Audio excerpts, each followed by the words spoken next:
Hey yo, this is the Corner of the Circle. Nice little podcast with me, your host, LS McLean. I'm gonna be honest with you. I'm a nosy person. People are nosy. They want to know stories. They want to know what's going on in other people's lives. And yo, I am absolutely no exception. So sit back, relax, and let's just chill for a little bit. This is the Corner of the Circle.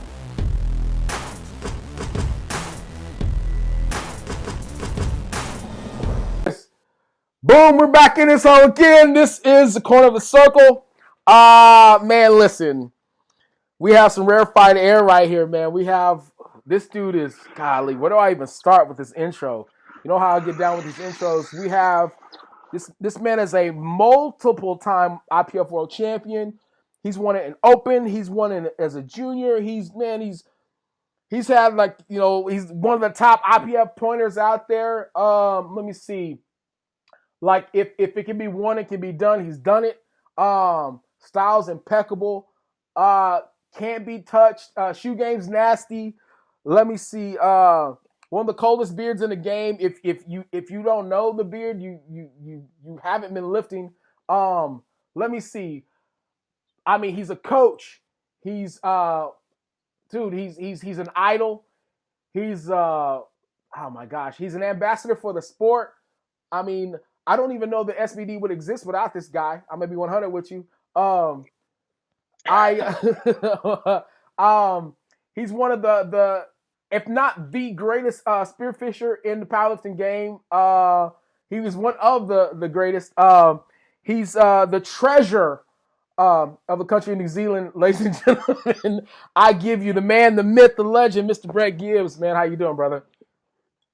I'm good, bro. What an intro. What an intro. Listen, I can do How you that. getting on, man? Yeah, I'm good, dude. I'm good. Just doing this Corona thing. This is it is what it is at this So, point, man. Like we yeah. said, before we started this, like it's just, while it sucks. Obviously, it sucks. Everybody kind of chilling at home and kind of figuring out what's everyone's next move. It's not like it's foreign to anyone. Everyone's doing it. It's like a worldwide thing.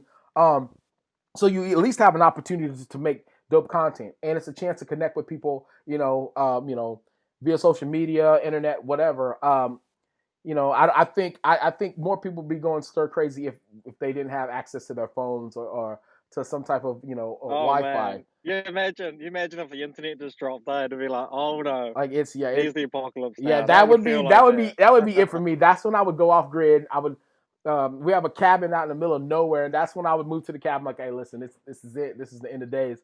But yeah, man, like for those of the people in the world that don't know who you are, man, give them a quick rundown of who Brett GIBBS is. Who am I, man? I don't know. Like, I've always loved sports, been super competitive pretty much my whole life. Right. Um, got deep into powerlifting after breaking my arm a couple of times. And so I did my first competition back in 2008. And pretty much from there, that was when I was like, oh, this is it, man. This is the sport. And that's pretty much what essentially what it feels like. I've just dedicated my life to being, the best version of myself on that platform, man. Because it's like anyone. I always say that it's like if you wake up the next day from a powerlifting comp, you just go, oh man, I could have done that better. Yeah. I could have done this. I want to get that. And it's like that doesn't stop whether you squat 100 kilos or you squat 500 kilos. It's like it's the same feeling for everyone. And for me, that's just been, it's been going on for so long. And yeah, man, it's just sort of what I've done. And I obviously live in New Zealand. And there's a lot of things that I love doing outside of the gym. The gym, to me, these days, I've been going to the gym for 13-ish years now. Yeah. That's just like a part of my daily routine. Right. It's not even anything I necessarily look forward to or don't look forward to. It's just kind of like that's what I go and do, right? And yeah, like you said in the intro, love spearfishing, love being out on the water, love animals. That's sort of my getaway, my downtime. So that's me in a nutshell, really, man. That's crazy. Like, is there any point in time, like, I'm gonna come back to that breaking arm thing because I'm not gonna let that slide. I gotta come back to that later. But is there a point in time, especially now? I mean, I think at this level, and it's weird to say. It's like it's hard to say it without sounding like like, oh, you're the elite, we're the elite. Where like you get to a point where like you win enough, You know what I mean? And if you're blessed enough, and if you produce enough, I guess as a power lifter, you can. It may not be the greatest living, you can actually get a check from a sponsor. You can actually make a little money as a lifter. Is there any point? Has there been a point, I guess, in your lifting career, since '08, that it's felt like going to the gym has almost felt like a job? As like has it? Have you ever had one of those points? Yeah, I mean for sure, because we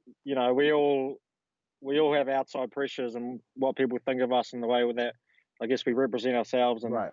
you to make a massive change, to all of a sudden just be like, oh, I don't feel like going today, but I sort of have to because it's Right. kind of what I do. Like, Right. it's whether that's like your own like self motivation has just dropped, or your passions for you know just fading, or whatever's going on, but you've got this outside voice that are going, oh, but people expect me of this because I'm a role model, or this Right. is what I've done every year, and so you've got that. So yeah, there's certainly times where it just feels like this is actually a job, and Oh then yeah. also on top of that, like when I left my job after banking for a few years and started coaching full time.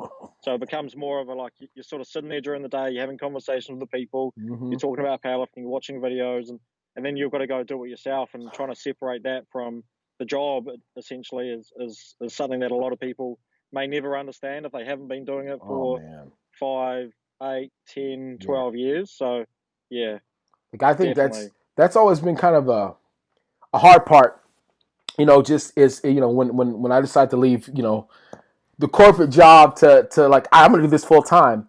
In the back of your head, and it's like with anything. If you're a lifter, and especially if you're at a world class level, a championship, type level, I think confidence in confidence in one's ability. I believe that kind of comes hand in hand with being a top level athlete. And I feel like that same confidence kind of comes in terms of like, all right, as a coach, I know. By that time you've worked with a few coaches and you kind of know what you like and you don't like. And if you ever were to coach, you're like, well, I would want my athletes to feel this way, X, Y, Z, whatever. So when you decide to leave that job and to trying to do this crazy shit that we do full time, there has to be a level of expectation, a level of confidence that one has in themselves in terms of their ability to coach and their ability to produce. Otherwise, you're not going to make it. Like what was the point for you? As a working a real job, a stable job. What was that point for you that you decided, all right, this is it. I'm gonna coach full time. Like, was there like a defining moment that made you decide like, all right, I want to have my own people, or is just kind of a thing that kind of just naturally happened? Yeah, no, it was actually probably like a combination of a few factors actually. So I used to work in the bank, and I had three different jobs in 3 years within the same the same bank. Yeah, And the third job I had was like a banking advisor. So I'd do like home loan lending and that sort of stuff. yeah, And so it was a real sales based job. yeah. And I really really enjoyed my first two years in the bank, and then Right, going into that sales job is when I really actually started to go, oh, this wasn't the direction I think I wanted to move right. in the bank. I wanted to go more into like customer care or more finance, and just Yeah, like sort of helping people out as opposed to like trying to be like sales driven. yeah, Um, so like I was doing that for a year, and I was like, oh man, this isn't it. But at the same time, I was a good figure in the lifting community. right. I was getting a lot of, hey Brett, can you help me with this? Can you do this? I was Mm-hmm. trying to help people out locally. I'd been coaching a few people randomly online, Right. not for free as well. Like I remember what I actually first did as I put out like a part of a coaching offer. It was like, oh, $25 a week. I'll coach you, blah blah blah, like online, do all this that. And once they agreed, I actually just didn't charge them. So like it was just like I wanted them to have buy-in that they were going to accept to pay me, but then Mm-hmm. I just did it for free. Right. And that, yeah, yeah, yeah. Um, so I was doing that for a bit, and then I got in, like I had a friend that hit me up at the time and said, hey man, let's get something started with some coaching. And I Right. didn't really have any business experience. I didn't really know what to do, but I knew that that was something I wanted to pursue, Right. and that I didn't want to keep stay in that same job. I needed to change my job, like whether it was going to be a different role in the bank, And I said, you know what, stuff it. Let's just take a bit of a risk. Let's at least dedicate a year to this and sort of see what I can make of it. Right. And just made the jump, man, to coaching essentially full time. I was like, look, as long as my bank account doesn't go backwards, I'm going to be happy. But let's just give it a year Yeah, and man. and see what happens. So that was the sort of defining moment. Mm-hmm. That it was like a few things sort of come together to make me go, all right, let's give it a crack, because um, no one wants to do a job essentially that they don't enjoy. So that Like, was, like I said, it was a few things that come together that put me in that spot to go, let's get after it, man. yeah, man. I mean, and look at you now, man. Like, I think, if you're able to if you're able to make that jump successfully, I mean, and obviously success is different to everyone, in their own way. But I feel like if you're able to successfully make that jump from, I guess doing a 9 to 5 essentially to coaching full time, the part that they don't tell you, and this is the part, like, I mean, I had a couple of friends that that were full time coaches prior that would tell me, like, hey man, it's a lot more work than you think. Um, but I didn't realize how much work it was until I was like, till you're like in the thick of it. And I think that I think I don't know, I guess my first year of going full time, I think there wasn't, I'm used to doing I was used to doing a 40-hour week, sometimes 40 hours plus, working a full time job.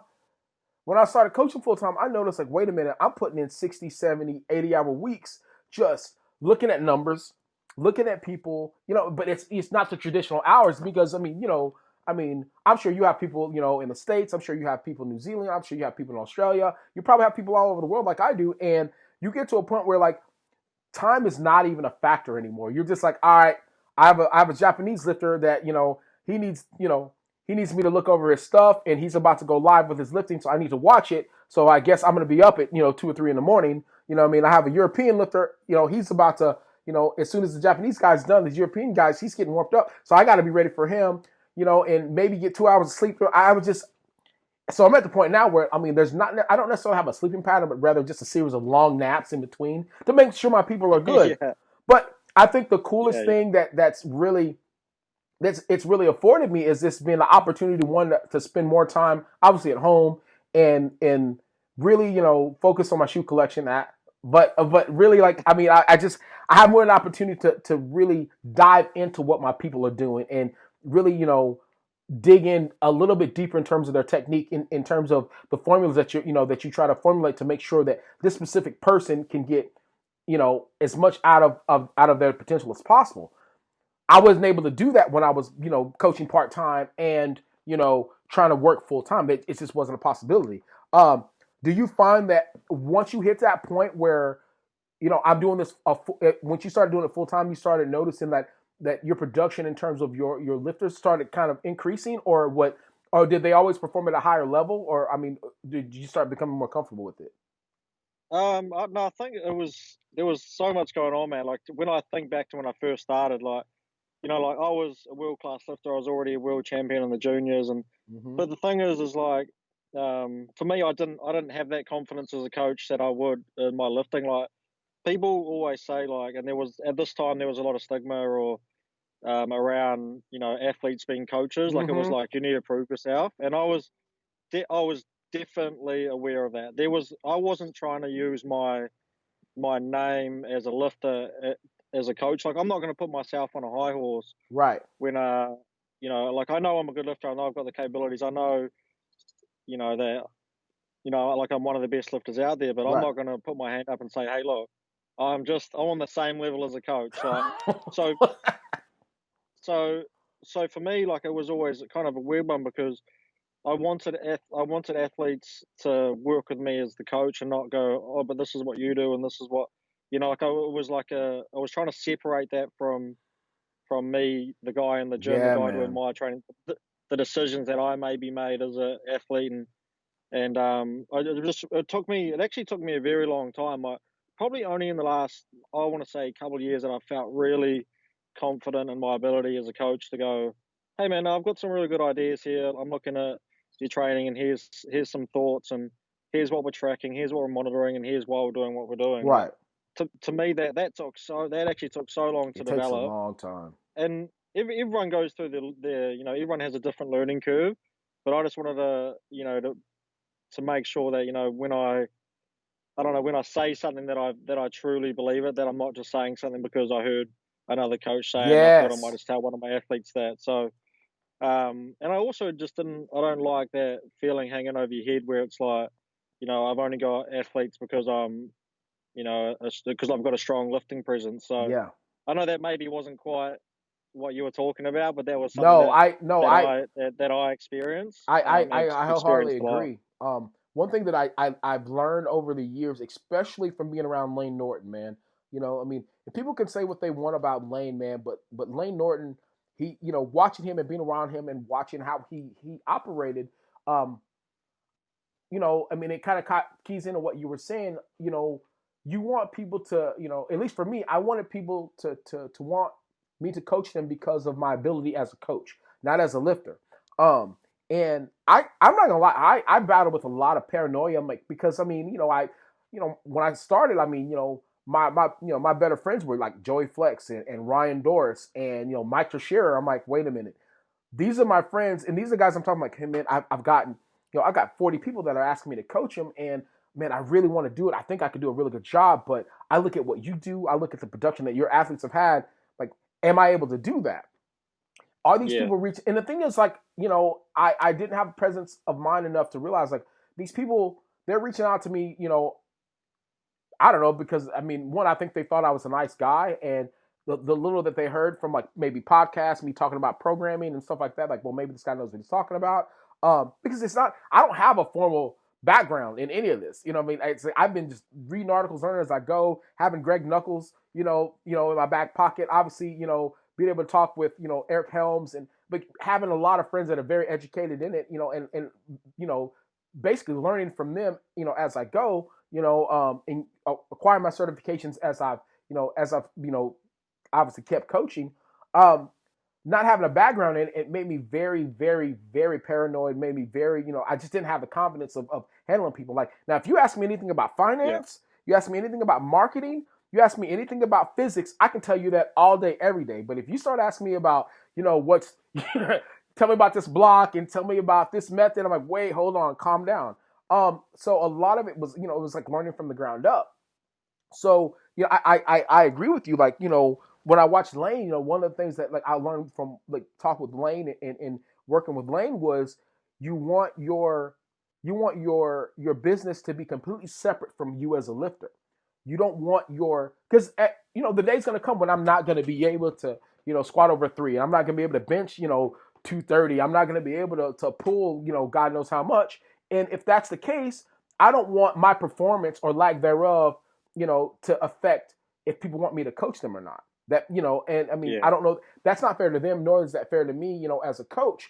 Um, but I mean, the fact does remain still that if you do have a great worlds, if you do have a great competition, you tend to have a few more inquiries that come in at base, and it's just it naturally happens. But I don't want that solely to be the reason why I work, why I eat, why my lights stay on in my home, based off of my performance. Because, again, that day's gonna come when I'm gonna be done lifting, and I would love to be in a position that Mike Teixeira put himself in, to where you're such an established coach that regardless if you lift or not, you're still going to have people that want you to coach them. You're going to still have people that want you to impact their lives. So I completely get what you're saying.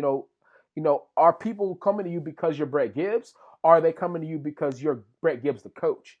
And I think for those people that get it, that get that you're two separate people. You're Brett Gibbs, the athlete, and you're Brett Gibbs, the coach. Like, which one are they going towards? And so I feel like, and at least for me, from the outside looking in, I feel like, as long as your athletes keep doing well, and as long as and not necessarily doing well in terms of doing well on the platform or whatever, but as long as they feel like they're getting all the information they can from you, as long as they feel like they're being coached well, and that you're prioritizing them, their needs, and their output, I yeah, feel like that is going to separate you from any other athlete / coach out there, because, again, you're more likely to find an athlete that's not a good coach than you are an athlete that is a good coach. And so I just never wanted to be the prior to be the athlete that was a sucky coach. So I was always weary of like taking on people.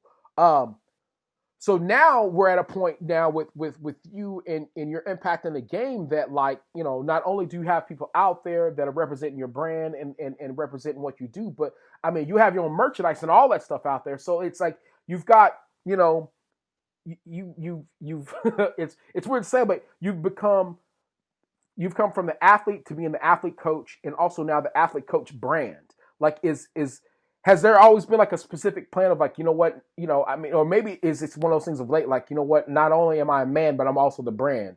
Like, have you had, you know, like where did that start, like, kind of come into play? Like, wait a minute, like, you know, I'm also, I mean, I have great accomplishments, but I can actually monetize off these accomplishments that I've made. Yeah, I don't know. Like none of anything that I think like in that sense anyway. Like in the business sense, has ever been like highly strategical or anything like Yeah. that. It kind of just like sometimes it just feels like it's the right time. It's what the people want. Like, Right.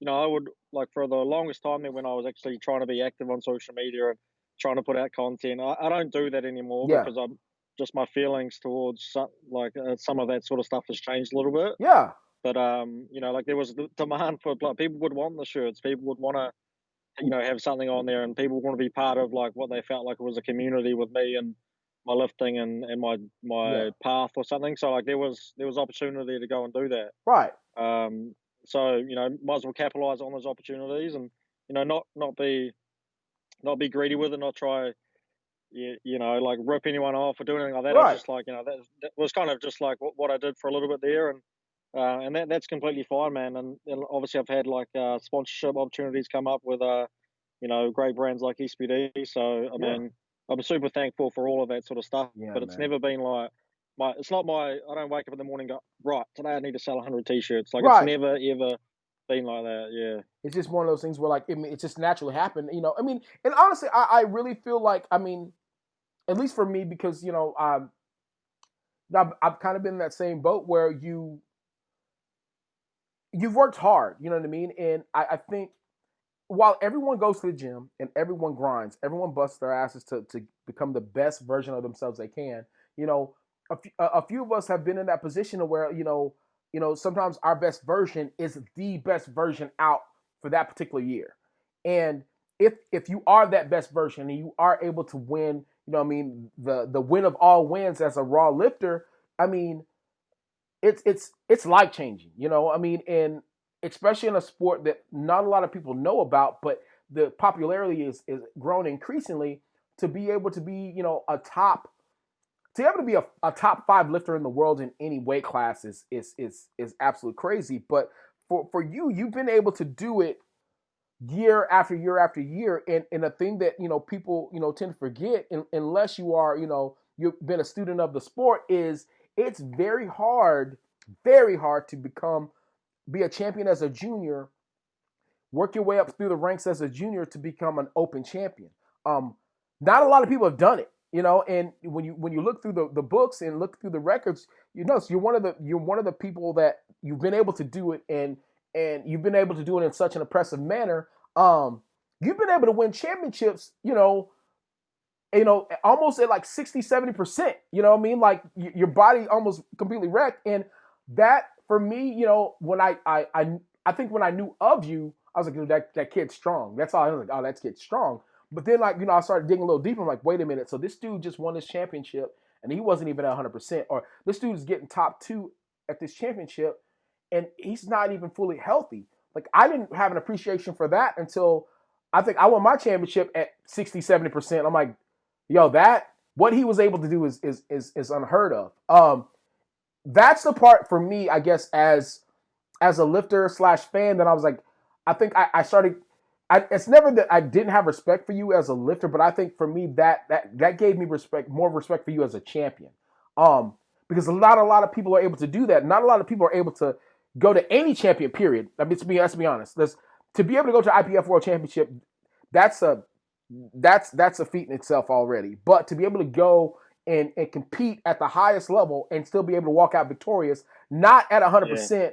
I don't think people understand how hard that is, especially I guess in your position. And I guess my question that I'm going to ask is, how much of a, oh man, this is gonna sound weird because in the States, I feel like by the time we get ready for Worlds, we're ready to roll. We've already gone through the highest level of competition known to man. Like, it is what it is. Like, I mean, you know, it's just like an unofficial world record every single year by what the 74s, 83s, 93s, 105s, you know, and you know, shit, the 120 places every single year, somebody's knocking on a world record. And it's not necessarily the winner. But is has it is it I don't even know how hard it is. I mean, is it kind of difficult being like, all right, well, obviously you're the man in New Zealand, like you can't be touched. You know what I mean? And rightfully so. Like you work hard, dude. You work super hard. You know what I mean? And I think the last couple of years, like really watching you, you know, battle injury and being able to take a step back, which I feel like as an athlete, that's the hardest thing to do, is take that step back, allow your body to heal, and then come back even stronger, more focused and ready to roll. How hard is it going, you know, say competing at a national event or competing at a, you know, an event nationally and then going to Worlds? Is it, I mean, is for you, is it harder to I guess stay focused knowing that, I mean, you've just pretty much murdered the competition and then you go to Worlds like, all right, now it's time to compete? Or is this just, you know, one of those things that you're just used to doing now? So like the weird thing is I don't actually get to compete in New Zealand very often Right. because so the way with the current and the way it's been in the past. So when I was going to Junior World, so like this was when I was just equipped, that was like within 4 weeks of our nationals in New Zealand. So I Yeah. wouldn't even do nationals in New Zealand. So then for the longest time I didn't do nationals. I'll do regionals and it was just no competition at all. Right. Nowadays, like so last year I did regionals in New Zealand, and it was like it's just super fun, man. I absolutely love going to those competitions because it's like, for one, you don't get to compete with these guys very often. Right. I don't care about levels at all. I don't care if I'm lifting with some guy that's going to go squat 400 or 200. I just want to see guys having a good time, and Right. it's just fun. And I love people just getting after it. Like if that's a PB for them, man, round of applause. That's the sort of stuff that I really enjoy, and it was kind of cool this year. So what I did was little humble brag here. So like I went out on the because there was so I was on the 80 on the 93, sorry, because I weighed in at like 84 because I was coaching in the morning, lifting in the Yeah. afternoon, and so I went out, did squat and bench and all that as normal, like pretty normal. And then there was two guys sort of battling it out, like for you know, second and third, you know, essentially. But what I did is I went out and opened on 100 kilos on the deadlift to lock in a total, and then I went 300, got it up, held it lockout, just dropped it, and then I went out and got 325, held it, locked it out, and just dropped it. So that means that they could battle it for first and second. Yeah. Because I would have dropped down with only 100 kilo deadlift. So Right. like that's just little stuff like that. Like I want those people to get after it, and like, you know, they want to battle for that first place. I'm not going to go on and take that away from someone at that level. Right. You know, obviously, you know, maybe at nationals I want to go and put on a performance and get some Right. records. Then I'm probably not going to do that. But for me, that was a really fun time. And I really want to do nationals this year in New Zealand, because last year I think I was injured last year Yeah. because it was soon after Worlds, and I just really needed to take some time for myself. And I was just coaching the whole nationals. Right. Was with about 10 people that I was coaching there, and it was such a good time, man. Like I loved being there in that sense. And I just said to myself, I was like, man, next year I need to come here and be at 100% and just like throw down with, you know, Throw something crazy. you Yeah, know, man. yeah. So like that gets me excited to lift like locally in New Zealand, and as opposed to just, you know, just going to Worlds and kind of doing the thing with the international guys. Not that I don't not enjoy that, but like I've done that so many times, Right. and I'm really excited to just put down a home performance and go, you know, hey guys, this is what I go away and do every year. Like let's all be a part of it and have some fun, and hopefully I can do something crazy, right? That, man, I'm telling you, man. Like, you know, I think it's always weird because I you know, six pack will hit me and we'll do king of lifts, man. And I'll always like, I'm always like, yeah, Brett will probably go like 850, 860, bro. Like he'll go 850. If Brett's at 100%, he can't be clutch. He'll go 850, 860. Like I think for me, because I guess I've been in an injury boat, and and I think you realize how much it takes away from your performance, and Yeah, and while I think people understand, like, you could go full send, and I mean, you could probably tough through it, you know what I mean? But it's always the after effects of, what, I'm injured, but I'm trying to go full send while I'm injured. It's just gonna lead to more injury once you're done. And for me, it's just always been like, if I'm not 100%, I'm not gonna put myself in a position to hurt myself even further. But rather, like, all right, let's figure out something strategically to make sure that we put ourselves in a position to win. And if we have to maybe put it at the end on deadlift, that's cool. But I mean, I might have a 235, 240 bench, but if I'm hurting at 225, like, that's where we're gonna stop. Like, why go any further? Like, I mean, if I can bench 225, I can squat, 305, and I can put on something dirty at the end and not hurt myself, then you know what? Let's do that. yeah. But when you're Man, 100%, let me tell you, there's go ahead. yeah.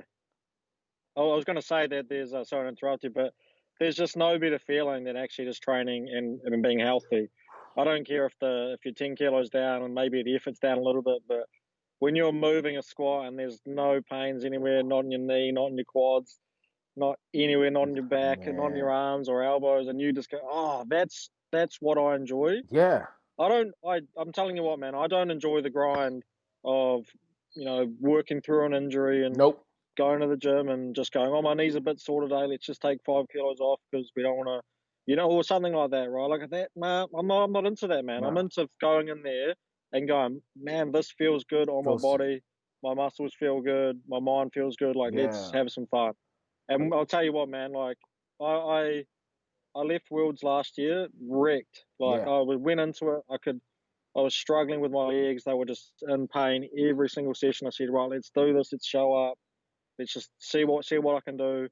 And after that, I was like, all right, let's just take it easy from now on. Like, I'm going to lose some strength, but let's come back. And I set a comp 4 months later, and I was in a location that I really, really wanted to go to. I went and did that comp, and it was 2 weeks prior to that comp where things finally come right. Like, I yeah, was sort of cruising and training, and I went to the comp, and I remember leaving that comp and going, oh, okay, I'm ready to get after it now. I'm ready to go back to the gym. After that comp, Tuesday, I was back in there training, and I remember doing my first set of squats. It was like 220 beltless for a set of 5, and my legs got a pump, and I was like, oh, this is what it feels like to squat man. again. Go. You are Here we go. that's exactly how I felt after the Arnold this year, man. I just was like, I don't care what my weight is. You know what I mean? I'm gonna eat a lot. I ate as much as I could. Like, I wanted to get 101 so bad. I was like, if I could get 101, but like oh man, I just kept trying to eat, eat, eat. I mean, I woke up that morning like at like 94, 95. Like, I'm just gonna keep eating as much as I could. Got on the scale, and like I like kept my clothes on. You know what I mean? Got to 100. I'm like, all right, cool. Now at least my weight looks like I'm a real 105, and I just got to lift. And everything was like, he's like, before you go out there, I'm letting you know right now, the most you're gonna have to do is maybe 8.5 RP. That's it. I'm like, that's it. Goes, that's Yeah, it. We're not going anything past. I'm like, all right, cool. And I'm telling you, Brett, dude, I had the time of my life. I was back there cracking yeah, jokes, laughing and stuff. I didn't care what my total was. I just wanted to go out there and just have a good time. And I think the best part, and I agree with you, the best part was after the meet was over with, I didn't feel anything. I was like, wow, okay. yeah, Um, yeah, and he's like, we're going to take a couple weeks off. I took a couple weeks off, got right back in the gym, you know what I mean? And I think like, it was like, I had that 280 for a set of 3, and it just flew. I felt nothing. Like, I've not felt that way, no joke, since my my third year powerlifting, man. Like 4 years yeah. ago. I just What are your thoughts on this, man? Because this is something that I'm trying to clear up in my head even. So it sort of feels like we may be at a similar point. I'm not sure. I sort of know where I'm at, and so like I for me, I don't really have this huge competitive desire anymore right. in powerlifting. Like, I don't necessarily. Like, I'll see people battling, like, they'll be like giving each other shit. Well, I'm stronger than this guy. I'm gonna smoke you, and Yeah. all this, nonsense like that. And or people talk about, me and Russell battling and doing all this, or me and Taylor going at it for Wilkes and that. And like, while I appreciate the, that it is a competition, and Yeah. I don't, for me, and just being honest, I don't really care. Yeah. I kind of like, look, do I want to go out there and do my absolute best and put together a good performance? Oh my God, of Without course a I will. doubt. If I don't go and do that, is there going to be some disappointment? Yeah, there's going to be some disappointment, like, because I didn't do what I set out to do, which was, Right. for me, is like, be better than I have been before, Right. have a good time, and just really enjoy this, and hopefully, and be healthy. Like, I don't want to go there and be feeling like just not good. So, Right. but the weird thing is that I don't know. Like, even if I go out there and put my best foot forward, and I come second or I come third or I come fourth, like, and I'm satisfied with that. Should I be showing up these competitions? Should I be going and saying, like, oh, hey, I'm going to go after the world champs? Because it is deeper down, going to these events. Uh, you know, should we be going there because we want to win, or Well, I if we're at this stage, is it because, maybe I feel like, like, so I did this gym total was like 860 or something, and I was like, man, I really want to go put that on the platform, yeah. but like, if I just want to go put that on the platform, is it good enough to just go to the regionals and satisfy myself there, or at nationals? Do I have to go to the world champs and do Well, that to make it legitimate? So it's kind of just this weird thing, like, that I'm going through. I'm like, nah. are these comps what I want anymore? Well, Or I'm no, not it's. really sure. I don't think that. I don't think it's. I mean, because I feel the same way. I feel like at this point, you win one. I honestly feel like once you win that first one, obviously you want to go back, you want to win again. Not necessarily to prove anything to anyone, but to prove to yourself, like, you know what, I'm one of the best that did it. I mean, especially in the open category, you want to do that. But Mm, once you've won mm. a couple, man, there's really nothing left to prove in terms of yourself as a champion, what you've been able to do, because by that time, not only have people pretty much dissected every move that you've made, they've dissected all of your numbers and all that stuff. So they've seen you put up insane totals in the gym. They've probably seen you put up crazy totals, at like smaller meets and stuff like that. So it's never a point of validation, because you're already validated in terms of as a world class lifter. I mean, your name's in history books. I feel like it's just not, your priorities are different in terms of lifting and competition, because you don't necessarily go, for me at least, I don't go to competitions now. I don't aim to go to worlds now. I mean, this is the first year I was just honest, like, I'm never going back to Belarus. I don't care if I win, I'm not going back to Belarus. Even my Yeah, if you look at my attempt selection at nationals, I start off as low as I probably have in years. I mean, I don't even want to, I don't care about contention of going to Belarus. I don't care. I was happy with going to Masters Worlds. Um, I just think you get to a point where you're going to compete, but you want to compete at the highest level you can compete at. So it's not necessarily about everyone else, and so they could try to make it like a Russ versus Brett show, or a Brett versus Taylor's point show, or whatever. But I mean, you don't necessarily get, as a lifter now, because you've won enough and because you've had enough success. It's not about that anymore. It's not about the it's not about the controversies, and it's not about the rivalries. I mean, because as long as I can remember, especially once you came out of that junior category, like, it was just like you versus somebody every single year. Um, yeah, yeah. It has it's been. it's I think for you, I mean, like with me, it's like been there, done that. So now it's about, if I'm going to these meets, you know, why am I going? Well, I know as a competitor, I know that I'm competing with myself. I want to keep putting up the best totals I can put up. And if my total is the best total out there, awesome. If it's not, as long as I'm happy with my performance, I'm good. Um, but I feel like a lot of times, I mean, at least for me, I know that I almost become a slave, not necessarily to success, but a slave to, like, all right, this is what I do every year. This is my tradition. I'm one of the best in the Yeah, world. I need to be there because I've always been there. Um, and I think for me, the hardest pill to swallow is when you have to tell yourself, this thing is going to exist with or without me. While it's nice to be there, it's not everything that I'm made of. I mean, and I think at least now, you might be in that point where I'm at, whereas I find just as much satisfaction out of my people, my athletes doing well, as I do with myself. And yeah, maybe yeah, yeah. maybe you're at that point now where, like, that you have nothing left to prove. I mean, as far as lifting, you've done it all, man. You've really done it all. Like, and honestly, all that's the only thing, I was talking to my coach about, the only thing left for me to do at this point is go equipped and try to win everything equipped and try to go to the World Games. That's it. You know what I mean? And you know what I mean? And while, it sounds so far-fetched, I'm like, that actually might not be a bad idea. I know for me, that would put another spark on me, but I mean, as far as raw lifting, what haven't you done? You know what I'm saying? Like you've had, like highest points, you know what I mean? Like you've had world records after world records. You've had it as an open, you've had it as a junior. I mean, you've won it all. You know what I mean? You've been the poster board for the IPF. You've been the poster board for SBD. You've been, you've done everything that you had to do. So at this point, it's like, what's left? Now you could keep going, you know what I mean? And as long as you're putting up great numbers, as long as you're having a good time, that's what it's all about. It doesn't matter at this point. Yeah. It doesn't matter about the rivalries anymore because because now if they're using your name in a rivalry, it's because it's not for you as validation, it's for the other person because you're the top dog. So why wouldn't they use your name as like, oh, it's got to be Russ versus Brett because you are the creme de la creme. You're the top dog. So like now it's about IPF Wars it's a good competition, but is it the same competition without Brett GIBBS? IPF it's an awesome competition to go to, but would it be the same without seeing Brett and Ray at this competition? And so now it's not just about you as a lifter, but it's about you as an ambassador. You know what I mean? So that's why you keep going. Now it's not just about the wins anymore because you could stop right now, Brett, and never win another championship ever again. You would never have to compete again, and you'll go down as one of the best that ever did it. So now it's about what you do as an ambassador for the sport. So that's why you keep going. Now that's why you keep showing up. Now, and the thing about you, you're not one of the type of people. You're not just going to show up to show up. You're going to show up to compete. And if you can't compete the highest level, then you know what? I guess I'm going as a spectator.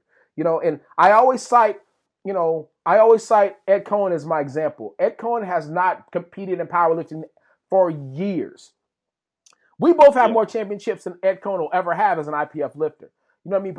But Ed is one of the greatest ambassadors for the sport. And he'll show up and just make the room brighter. He'll show up or he'll do a seminar, he'll do whatever, and hundreds and thousands of people listen because of what Ed's done in the past. And his legend grows not because of what he did then, but because of who he is now. And so that's where you're at. Like your legend, as a lifter, it's going to keep growing the more you're around and the more you keep impacting people's lives. So if, a lot of times you showing up, dude, this last Worlds, I was absolutely in no shape, ready to go. I was hurting bad. But the coolest thing about going to Worlds and the coolest thing about showing up was, I think I had more conversations in the back for people like, oh man, I'm such a fan, blah, blah, blah. I took more pictures than I did warm-up sets in the back, you know what I mean, when we were about to compete. And I was fine with that. I'm like, this is part of this is a new role. Because this is what happens when, you know what I mean? Like, let's think about it. As long as, you've pretty much been around as long as they've had a classic IPF Worlds.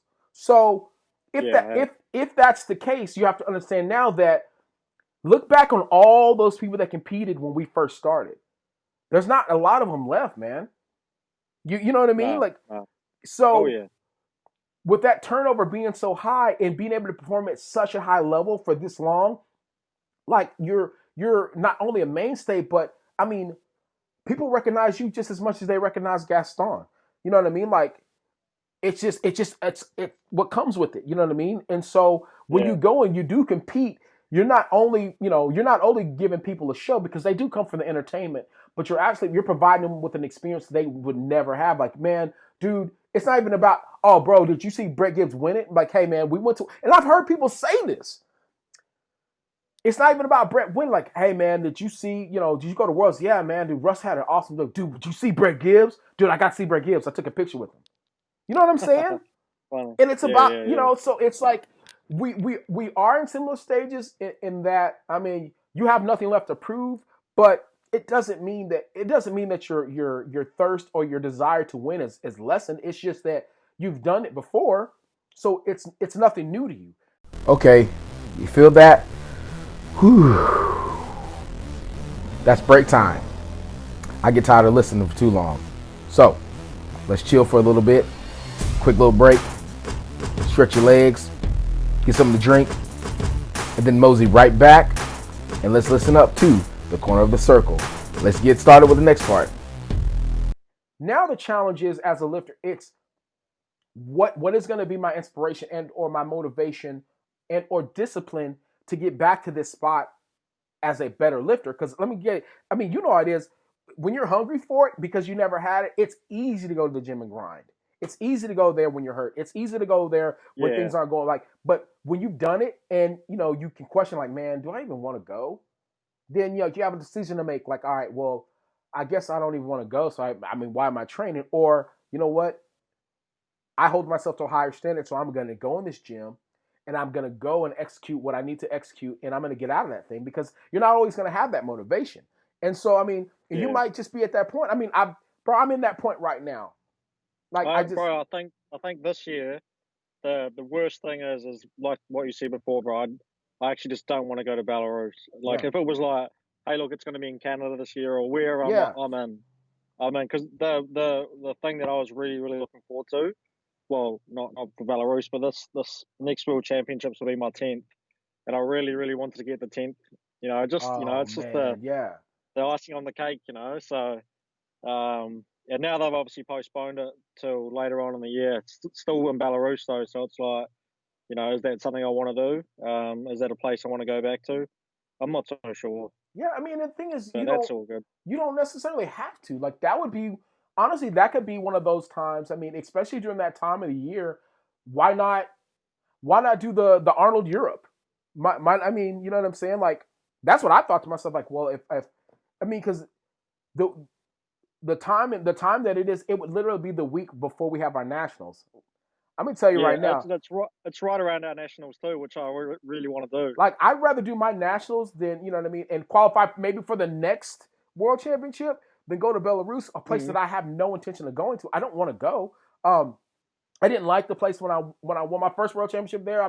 So it doesn't even hold a good place in my heart. I just don't like the place. But it's one of those things where, like, you have to make that decision. Like, if you don't want to go, that's fine. You know what I mean? Like, do equipped. I don't know. You know what I mean? Like, or I've done three World Championships equipped. Did you know that? No, I did not know that. Man. Nice. So I've actually, the only world record that I currently hold. So I've had 40 IPF world records, and I only have one active world record right now, and it's the junior equipped squat world record, which is 355.5 kilos, almost 800 pounds. Jesus. As a junior, 83, man. Dude, you may as well just go back, dude. Just go back. The coolest thing about that and the way that I did that. So when I was doing equip, that when I first started competing, and I wanted to do it at a competitive level, that was all there was. It was only equip. Right. So I set my eyes on the last year. I wanted to get the world record. So when I was first started, they changed the weight classes. They froze the 82.5 records and made the 83 kilo class. Right. But they set the standard at the old world record. So the old world record was 355, like set in like 1980 something. It was a real old record. And even Ed Cohen was on the 82.5. Yep. He hit the record. So he had the opportunity to get that Scott world record and everything. And I remember going to it was in Hungary. I was like, right, today's the day I get the world record, the one that I set my eyes on for so long. And to make it feel like I got the world record that I set out for, I even weighed in at 82.4 because I wanted to make weight at the 82.5 class, even though it was 83. Right. To make it like legitimate in my mind. And then I went out there. It was my third attempt, and to get the world record, I just needed 355. But that would have matched the old one, which was. So I went 355.5 to set the world record, and fucking nailed it, bro. 3 white lights, and I was so stoked. Dude, I would that one just felt different, That one just hit different. And now, now it's like it's there forever. Because they got it's still there. Like, there's obviously, I don't think anyone's even loaded up to try and beat it. So, no, man. We'll see. The time will come that falls through, but that was a big one for me. So I did three equipped world championships. First ever, came second to last, man. Came 12th out of 13th. So, jeez, yeah, I'm like I keep throwing around the idea in my mind of trying it because I want to try all disciplines before I'm done with it all, and of course being around Tony Harris and David Ricks, like they'll say, oh man, you should try it. You should try it. I'm like, I don't know, and because I think Tony Harris when we were in when we were supposed to be going to South Africa for a Masters Worlds, he was going to be doing raw and equipped. I was like, dude, you're a better man than me. So like, I'm gonna have to devote a lot more. I've actually done that before too. In 2013, I competed on a Tuesday, did equipped, did a 3-lift equipped, and then on Thursday did the 3-lift raw. I couldn't do both it. The 83s, yeah. I couldn't do it. That would have been the end of me. You'll enjoy the squat. Squatting's quite fun, isn't it? When you got the knee wraps and the suit on. Yeah. You have to wear knee wraps. You can't do no knee wraps. Like never even try to attempt that. And benching is just the worst though. That's something I don't think you'll enjoy. It's just not a good time, and it's not fun. It does not feel good. You feel like your elbows want to snap and your shoulders want to rip off. You don't feel any muscle soreness. You don't feel anything nice in it. You just feel like, get this thing off.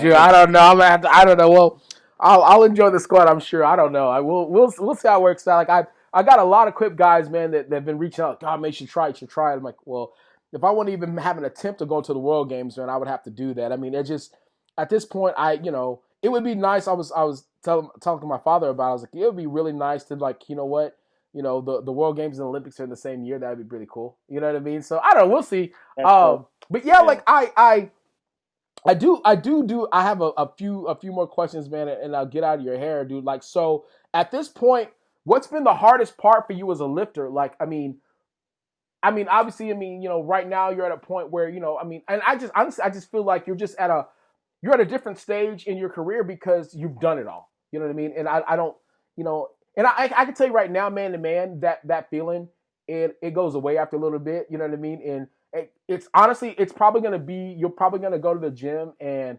like hit a PB, and then all of a sudden it's just like, all right, you know what I mean? Like because that's how we are. I feel like, we're at least in my mind. I mean, like you're a super nice guy, but you're also a predator. You know what I'm saying? So when you get that PB, I feel like it's like I don't know, man. It's like red meat in the wild. Like I gotta have that. Like it's, you know what I mean? But it just like it's at this point it's different form of stimulus that really give a lifter drive. I mean, winning championships, you've done that. So I'm like, all right, what else is new? You know what I mean? Like somebody talking, and trying to make controversy. Okay, I've been doing that as long as I've been in '83. So what else is new? I think everything with you now is going to be, it's all going to be internal. It's all going to be personal. So, your last, I mean, maybe it's going to be like, or your last IPF, championship that you went to, you weren't at 100%. You know what I'm saying? I mean, you did fairly well, but you weren't at 100%. No, imagine Brett Gibbs at 100%. You know what I mean? I mean, I think for me, that's the part I'm looking forward to, is like Brett Gibbs at 100% is very, very, very hard to beat. You know what I mean? And it's just like, when you're able to do that, that's awesome. But I mean, everyone that's ever lifted as a world-class lifter knows, like, the timing of being able to have the diet, the sleeping, the training all on point so that you're not wrecked by the time you get to a world championship. It's an exacted science. Well, man, like I'll tell you. So last weekend would have been Sheffield. Yeah. So did my last test mock meet in December. PBs on literally every single lift. Super good. Come in, literally the strongest I'd ever been, and I was ready to go for this one, man. Like this was the one. This, at least it felt like, for me, it felt like this was the one. And I've always got a pretty good sense of where I'm at. Like I kind of know where performance is going to be, where numbers are going to lie, and all that sort of stuff. And obviously it got cancelled, so it's like it's still there, man. There's another big one in me, and I've obviously, I'm not able to train in this 4-week period. I've got no access to anything. We're in lockdown in New Zealand, so I can't go to the gym, can't do anything. Oh man. And so but like, don't get me wrong, man. There's another big one. There's a big one to come, and it's going to be something silly. And it's going to like I say to myself still, I'm like, man, when I'm at 100%, I don't think anyone can beat me. Like if Yeah. I show up and I lift at 100%, everything's firing, and then the same for someone else, I'm going to beat them. Oh Like yeah. if I think like if I can beat Taylor on points if I show up 100%, so to see, and I can beat Russell on total if he shows up at 100%. I know I can do that, Oh yeah. and I've still got that. There's still one comp to come where I'm like, people talked about at the time there was a super meet. That was me in Canada when I went 10 times bodyweight. That was the super meet. I'm telling you, man, that was not the super meet. That No. was just like that was me just putting a meet together and executing well. Like Right. this is going to be like holy shit. There's still going to be another holy shit moment. And I'll tell you what, when I get that one done, whether it's going to be Worlds this year, whether it's going to be Sheffield next year, or whether it's going to be I don't go to Worlds this year and it happens at Sheffield or Worlds next year, Yeah. because I want to tick that 10th one off. It's coming and it's going to be one of those meets, and then I'll tell you what, I don't know if you're ever going to see me again on the international stage, because it's going to be time to keep it local, man. No, I get it. I mean, and I think that's the part that people have to understand. It's like, you can either stick around too long and they make the choice for you, or you do what you want to do and you make the choice for yourself, and you go out on top. And that I've always, it's fun that you say that, because that's exactly how I feel. Like I feel like I have, I have that one, because I've yet to just throw up like, you know what, man, like I'm sitting there totaling, 870, 880, 890 in the gym, and it feels like nothing. You know what I mean? And I'm like, wait, why am I not doing this on the stage? But then when you get to Worlds, it's always, for me, it's always strategy. It's like, all right, making attempts, but let them miss, I make my attempts. Oh, let them miss, I make my attempts. And rather than just cut loose and going, and so, talking to coach over the last, couple times, like, dude, we get to Worlds again. I don't care if it's Masters Worlds. I don't care if it's open. Cut me loose. Let me cut loose. Let me do what I do. But it's at the same time, it's one of those things where, I can't be the only one that's confident in what I do. So, I mean, obviously it takes kind of like we talked about before, like having a few meets under your belt, you know what I mean, where you are going 9 for 9, and where you are, putting up some really good numbers, where your coach, because I don't like to know what my numbers are. I like to go out there and just lift. So I'll let them know ahead of time, this is the goal that I would like to be as close to as possible. If the weight's moving fast, let's do that. That's it. That's all I ask. I just want to be reactive to what I'm given. I like to be an athlete. I don't want to think about it. And so even to the point, like even at the point, like, you can kind of look at a lot of the meets that I've had in the past. If Gino's calling, Gino won't even say the weight when I'm walking out, because he just knows how I just want to go in and just compete. I love being in the moment. I don't want to know any of the stuff. I just want to go and compete.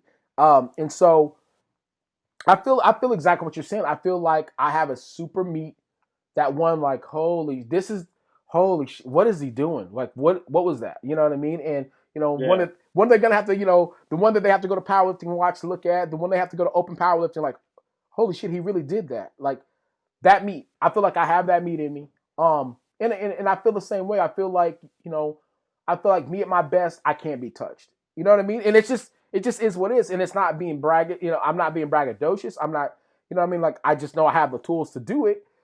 And I would love to be able to walk up in the sunset, because I don't want to do this forever. You know what I mean? Like, to be honest with you, bro, I wouldn't mind throwing up some insane meet and just doing a bunch of just like, masters meets, because they have fun. I just want to have fun. And, Worlds is it's fun to go to, but there's just those underlying pressures that I feel like they're unnecessary sometimes. I just want to go and have a good time. And either you have it when you're around older people, or you have it when you're at a local meet. But at Worlds, it just seems like, like Raw Nationals is the most nerve-wracking meet that I'll ever go to. It's nerve-wracking. The Arnold is my most fun meet. I wish every meet could be like the Arnold, because I'm back there having the time of my life. I'm asking, hey, what do you want me to play? We'll play Drake. All right, fine, we'll play Drizzy. Dude, the warm-up room is always bumping. Like, I mean, I bring my own like stereo, everything. And, I just feel like lifting is fun. And while as the popularity has grown, then, I mean, the opportunity to make money, has introduced itself a lot more heavily than it has in the past. And so as that happens, I feel like as money kind of enters the conversation, a lot of fun kind of seeps out of the back as a result. So I'm like, well, maybe that's been my job. Maybe that's been what I've been brought into this game for from the jump, is to make sure that people keep it light and people have it fun. Because I'm never going to be that guy that has 100K followers. I don't want to be that guy that has 100K. I want to be that dude like, oh, bro, go to Ellis's account because this dude's a fool. He's fun. You know what I mean? Like, oh, yo, have you ever gone to one of his meets? Like, dude, I'm always laughing. I'm always smiling. I'm always having a good time at the meets because, dude, I started doing this because it's fun. And the day that I stop having fun, bro, is the day that I'm going to stop doing it. And so I feel like, and I think that's how I'm about a lot of you guys as lifters, like the ones that I like watching. I like watching you because, dude, when you're out there, bro, like you're as intense as anybody can be when you're out there, but like you're in your element. And like, you can tell that there's no other place that you would rather be than where you're at right then and there. And so I tend to gravitate toward those type of lifters. You don't necessarily have to be the most intense person. You can be the person that laughs. You can be the person that cracks up. But like when anyone that watches you compete, when they watch you compete, you can tell like he is having the time of his life.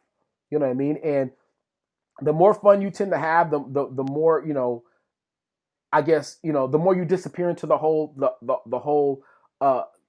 moment. It just seems like you make attempt after attempt after attempt after attempt. You just put it together, man. And then, you get to that final pull and it's just like, it's weird. I mean, and I'm sure you've watched yourself.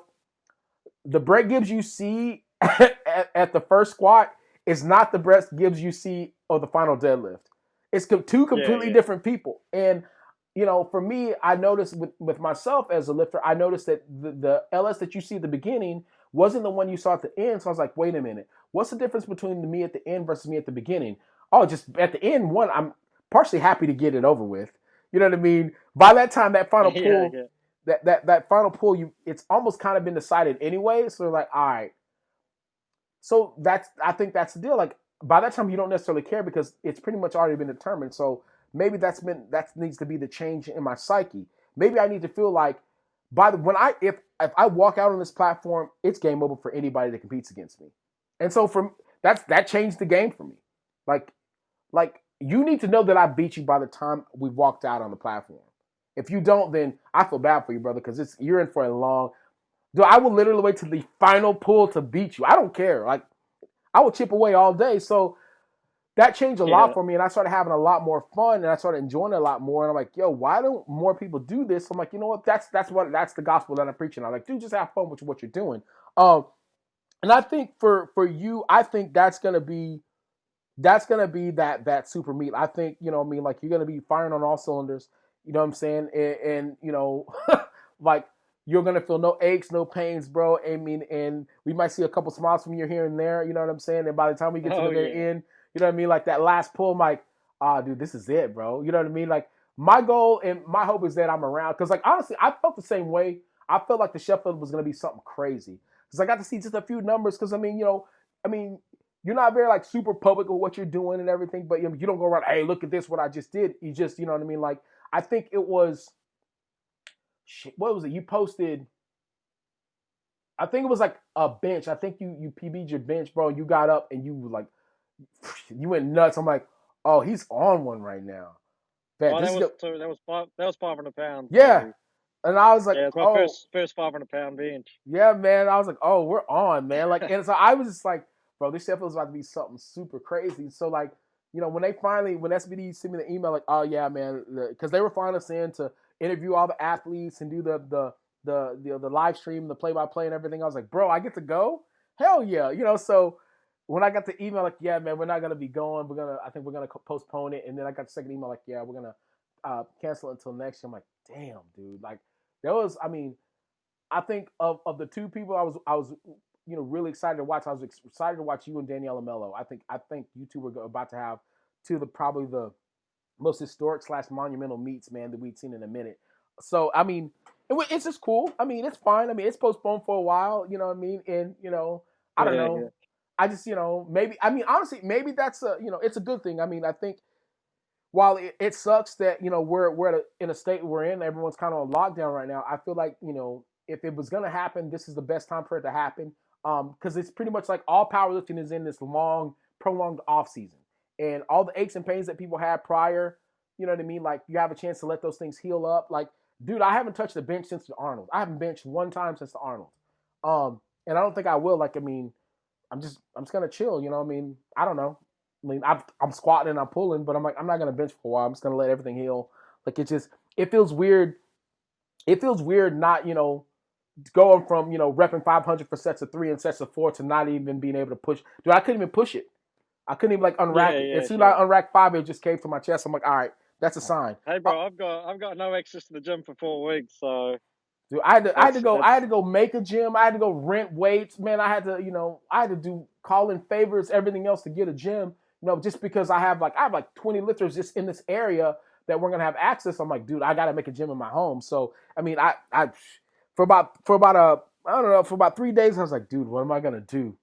So I yeah, feel for you, yeah. man. Like it Oh, I saw sucks. that. I saw the garage gym. That's sick, man. All right, See, like a couple. we're not even allowing people over or anything like we. Because you're having your mates and that come over, eh? Is that right? Or Yeah, man, they come in the garage. They have to disinfect. You know what I'm saying? Like yeah, before and we're not after. even allowed to do that, man. Like no one's allowed to go to anyone's house. Oh wow, like y'all are lockdown.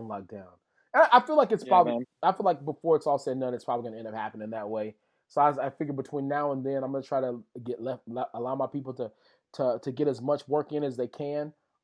Before it's all said and done, I spent the last, I don't know, the last week and a half, just night after night, just making different, just different variations of home gyms, like home workouts and everything that people can do. As long as they get, 2 or 3 liters of water, like that's all you need. I've given tons of Amazon links for like resistant bands, like just for people to be able to maintain. I mean, you can maintain with that. I mean, you may not be making gains, but it's at least enough to hold you over. But yeah, man, I don't know. It's weird times. Knocked out all the power for like 2.5, like the whole time. Actually, man, that's Shit. crazy. Yo, I That's that literally, Texas weather, eh? man, I looked up, I was talking to you and I just saw a flash and then everything just went dark. I'm like, what? Good thing we only have a couple questions left, man.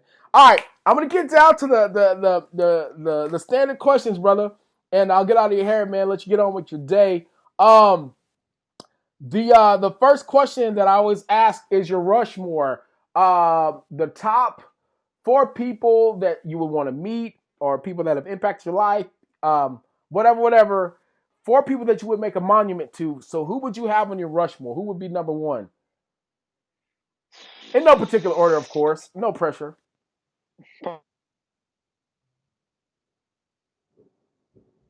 Did it do it again? It did it again. Oh my gosh.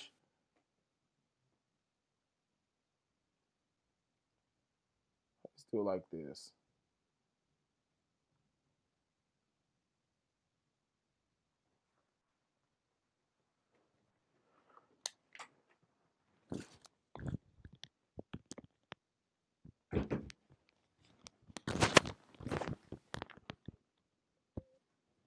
All right. I'm sorry. You there? You there? I Yo, can just see you. you gotta be What's going kidding. on? You Yo, having it's going nuts around here. It is what it is. All right, my bad. Go ahead. So, who would be on your Rushmore? so Tiger Woods would be one of them. Oh yeah, for I'd sure. have Tiger Woods. Who else would I have? God damn. I had 3 people. Man, the pressure's on, bro. Tiger Woods. We'll put Mike T up there. Oh yeah, without a We will doubt. have. It was funny. He actually just sent me a pretty funny picture. Um, what else is there? I'll put Spike up there. Oh yeah, for sure. Spike's he's the guy. He's the guy that got me into the sport, introduced me to the sport of That's powerlifting. awesome, man. So he's a big part of it. So you got And Mike, Spike, Tiger Woods. yeah, that's probably it. That's probably it. You Those don't have a 3. fourth? That's it. You got the top 3. That's it. Fourth, man, it's tough.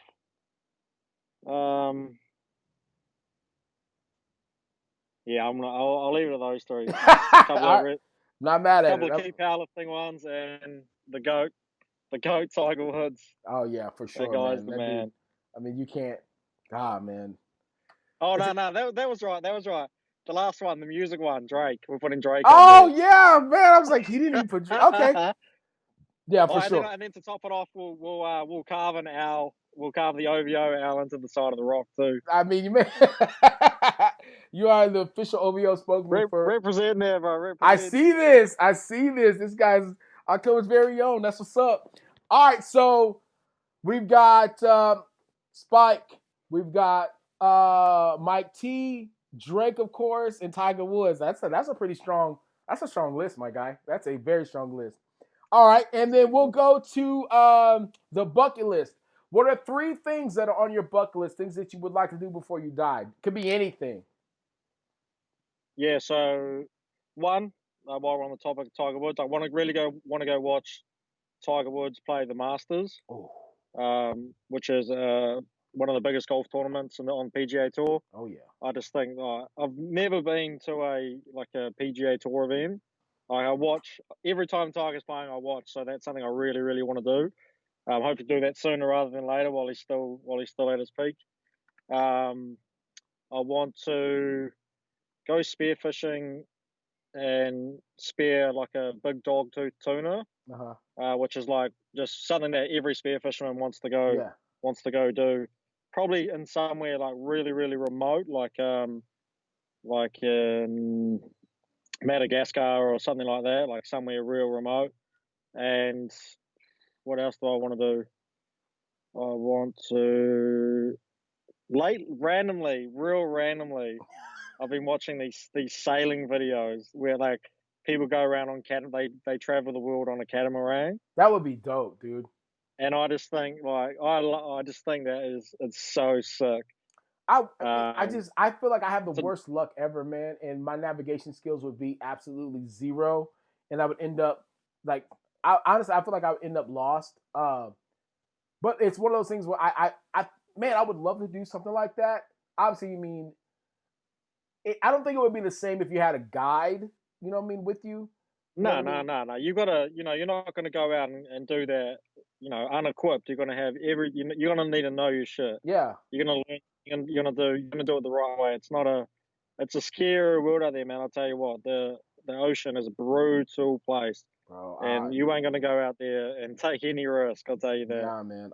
The few times that I've gone scuba diving, like it's like you realize how small and insignificant you are when you're completely covered in blue. Like, you know what I mean? It's a calm to it for sure. There's an absolute calm to it. You know what I mean? And it's and you could be you could be an ocean type person. You could be a very aquatic person, and still, it's one of those things where there's so much that we don't know about the ocean, which I think is probably one of the most amazing things.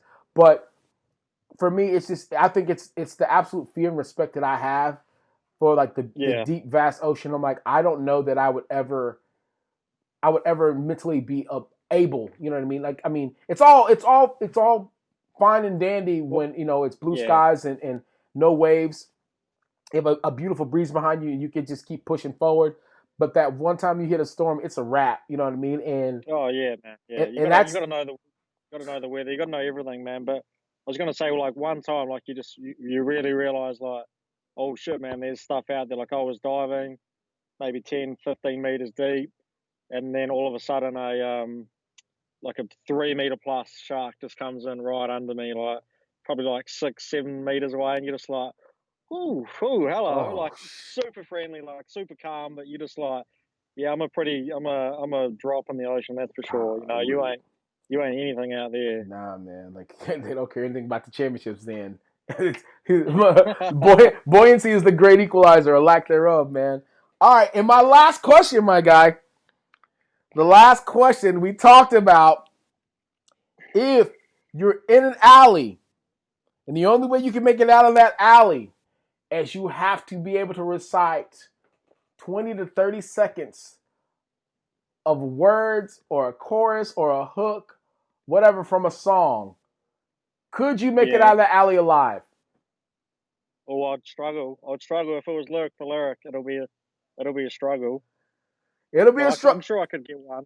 You could get one. What song would you go with? Can you hear that? A little bit. Yeah. Probably Plaza, a song by Plaza.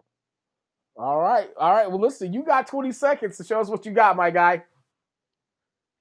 20 seconds. 20 right. seconds. I'm no singer, bro. I'm no singer. You don't have to sing it. You know what I'm saying? Like, yeah.